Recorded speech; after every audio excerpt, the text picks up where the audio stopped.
Bonjour, bienvenue à toutes et tous dans le Midi Pile. Voici le titre de cette édition de la mi-journée en Pays de la Loire. La guerre au frelon asiatique est déclarée et pour la mener dans notre région, un nouvel outil surprenant est utilisé, un pistolet à paintball. Mais nous verrons que d'autres techniques existent. La chasse traditionnelle est fermée depuis plusieurs semaines maintenant, mais une autre vient d'ouvrir. Elle concerne les frelons asiatiques, redoutés tout particulièrement par les apiculteurs. Pour les combattre, plusieurs méthodes sont testées. Reportage d'Elisabeth de Pourquerie. Quelques détonations en pleine campagne. La guerre est déclarée contre le frelon asiatique. C'est avec une arme habituellement utilisée pour jouer au paintball que ce professionnel tente de détruire un nid de frelons asiatiques. Une nouvelle technique testée depuis 2 ans.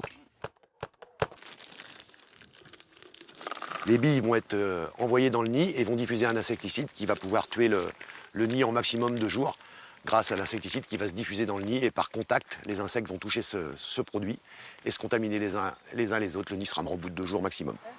Le frelon asiatique est plus petit que le frelon traditionnel, mais bien plus dangereux. Le prédateur aime décapiter les abeilles et manger leur thorax rempli de protéines.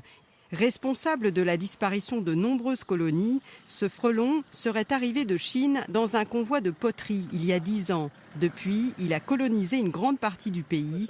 Les habitants fabriquent des pièges maison. Le cocktail se compose de sirop de grenadine, ou cassis, du vin blanc et du panaché. On met 10 centilitres de vin blanc, 10 centilitres de panaché environ. Donc l'intérêt, c'est que ça piège que le frelon asiatique. Pour les apiculteurs et les élus, les pièges mis en place par les habitants sont insuffisants. Une intervention professionnelle coûte entre 50 et 150 €.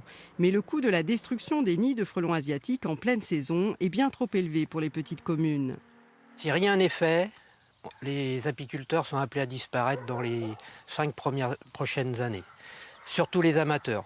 Mais les amateurs, c'est 50% du cheptel national. Les professionnels demandent à ce que le frelon asiatique soit classé comme espèce nuisible, afin de mettre en place un plan de lutte efficace.